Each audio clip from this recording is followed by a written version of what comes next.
Hello everyone, today I'm going to be doing a review of the Amazon Fire Max 11 tablet. So let's start with the design and the outside first. So we have 11-inch screen.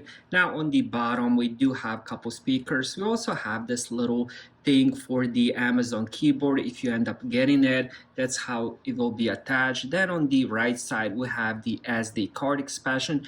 The little tool comes inside the box, which is really cool. We have USB-C for charging, then we have the volume rockers and the power button. Now the power button is also a fingerprint sensor, which is new for this generation, so it works really good. Now let me show you how. If I just press the power button, I put my finger on that fingerprint sensor, the screen will be locked, but the moment I put the finger on that fingerprint sensor, it unlocks, so now I can use it, which is really nice. I love having fingerprint sensor. It just saves time not having to enter pins or passwords. Then on top we also have another couple speaker grills, which is really cool. And then on the left side we don't have anything.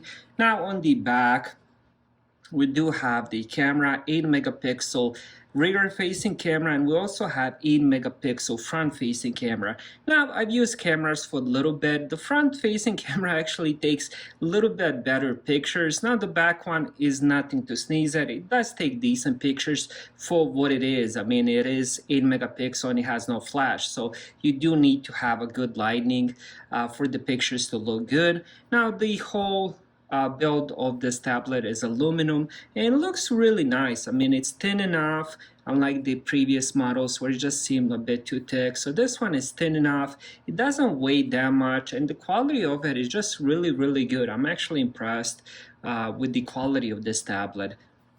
Next, let's talk about the display. So what we have is 11 inches, 2K display, 2000 times 400 pixels.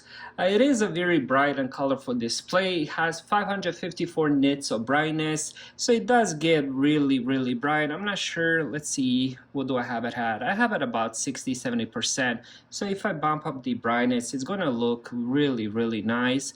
I ended up using this to watch a lot of TV shows and movies, and the quality looks really good. I mean, I have nothing bad to say about the display. Alright, next let's talk about the performance. Inside the tablet we do have octa-core processor, 2.2 GHz with 4 GB of RAM. Day-to-day use, I haven't experienced any issues, to be honest. I did end up playing some games like, for example, Candy Crush, which was just a fun game and I enjoyed it. I haven't experienced any lag or anything.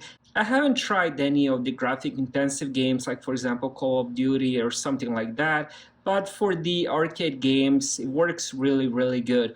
I also ended up watching a lot of movies, TV shows, Amazon Prime, Netflix and stuff like that. It worked really good, and also I ended up doing a lot of browsing, so it does have built-in Silk browser. If you're not familiar, it's Amazon's browser, and everything worked really good. So if I opened up YouTube or anything like that, everything just loads up really fast. So again, performance wise, no issues. When it comes to the storage, it comes with 64 gigabytes and 128 gigabytes, and also supports SD card expansion as I mentioned earlier. So it's up to its personal choice. If you need more storage, then go with the more storage. I decided to go with the 64 gigabytes. It's plenty of me. I plan on having maybe a few games and stuff like that, but most of the stuff I will be doing will be online, and that doesn't take much storage.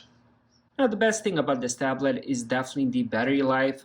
What we have here is up to 14 hours of battery life. From my experience, I haven't really measured, but I would say at least 13 hours. So it's on the par with what they're saying. So you're looking at anything between 13-14 hours of battery life, which is just insane. Give you guys some idea of the good battery life. For example, the iPad 10 generation will be just under 11 hours. Galaxy Tab 8 will be under 13 hours, and that's with the adaptive screen. And another one that I can mention is, for example, Google Pixel tablet, which is under 12 hours. So this one has the best battery life out of any tablet that I've used. Now, the bad thing about it is it does take longer time to charge. To give you example, if you're charging it for 30 minutes, you will only get from 0 to 11%, which doesn't sound a lot, but again, you gotta compromise somewhere. So, once your battery is under 10%, just put it on the charger and leave it all overnight. That's the best way to charge it. Next, let's talk about the operating system. This tablet runs Fire OS, which is very similar to Android. Matter of fact, it runs off of Android. The differences are minimal. For example, Android tablet has the Google Play Store. This one has the Amazon App Store. So you will see similar apps and stuff like that, but there will be some differences, and some apps will not work and not be supported. Also, this tablet has, like, for example, Silk Browser and a lot of the Amazon apps like Amazon Music, Amazon Kids, Audible, Freebie, Photos, and stuff like that. You get the picture. So pretty much the whole tablet is very Amazon oriented, which makes sense. It is Amazon tablet. Now here is how the home screen looks. These are all the apps that it has. So there's no extra apps. What you see here are the apps you're getting. So there's not any bloatware that I can actually see. If you check here, you can check the recent apps. So you have 3 buttons on the bottom. The middle one is to get you to the home screen. Then you have this one for the recent apps. So for example, now you can click on this one, or you can do this one. Or if you don't want to use it, you can just swipe it up to clean it.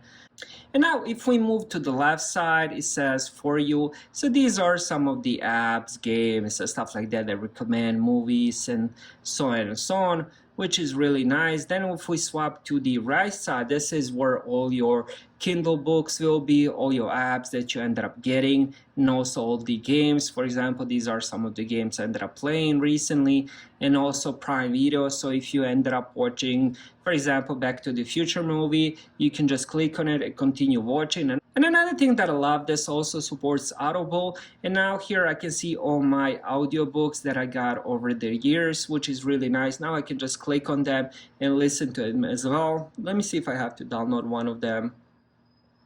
Oh, actually, I don't even have to download. Or if I want to fast forward, I just can click on different chapters, which is really, really nice. I do love audiobooks, so I can have this next to my bed at night and just listen to them before I sleep. The operating system is actually very, very simple. It doesn't come with any bloatware. So if you're a big user of the Amazon, you're going to love this operating system because it gives you everything you can want. You can shop off of Amazon. You can check a lot of different apps. You have Prime Video. All you have to do is just click on it, watch it. You also have the Kindle and Audible, as I mentioned. This is actually perfect tablet for reading books. These are some of the books I got, or at least I read, and they also give you some suggestions here. So for example, let's go with one of my older books here, and just to show you how it looks. You guys can see how beautiful the screen looks. So for the reading, this is just a perfect tablet. So if you end up reading this book for 2-3 hours, your eyes aren't gonna hurt. You can also change the colors and make it more adaptable to the eyesight. So black and white works really, really good on this tablet. And it's easy to swipe, easy to read. Of course, you can do it in this mode as well. Overall, this has been an amazing tablet so far. I'm looking forward to using it more. I would definitely recommend this. Thank you guys for watching. Have a great day.